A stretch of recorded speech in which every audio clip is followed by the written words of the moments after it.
คณะโฆษณาอบรมศูนย์กลางภาคได้จัดงานเฉลิมฉลองส่งท้ายปีเก่าต้อนรับปีใหม่ลาวคณะโฆษณาอบรมศูนย์กลางภาคได้จัดพิธีเฉลิมฉลองส่งท้ายปีเก่าต้อนรับปีใหม่ซึ่งได้จัดขึ้นในวันที่ 9 เมษาย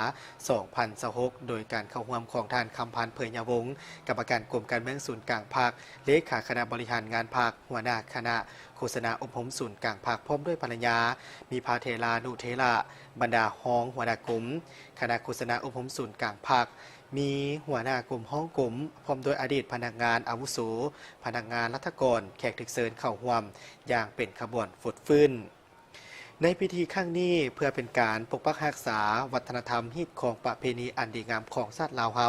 ที่เคยปฏิบัติสืบทอดกันมาแต่ปุหานทางเป็นการเสริมขยายและหัดแน่นความสามัคคีระหว่างพนักงานรัฐกรภายในคณะโฆษณาอบรมศูนย์กลางภาคด้วยกันให้แน่นแฟ้นยิ่งขึ้น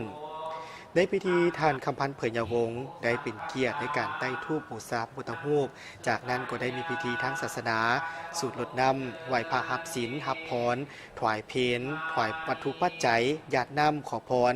พร้อมทั้งมีพิธีบาทสีสู่ขวัญอวยพรมัดแขนซึ่งกันและกันตามฮิตของประเพณีอันดีงามของสัตว์ลาวเฮาที่เคยปฏิบัติสืบทอดกันมา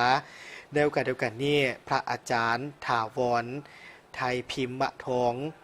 ประธานสงฆ์วัดจันทบุรีศรีสัตนพุทธก็ได้มอบพระพุทธรูป1 องค์ให้แก่ท่านคำพันธ์เผยยาวงศ์เพื่อเป็นสิ่งสักการะบูชาไว้ใน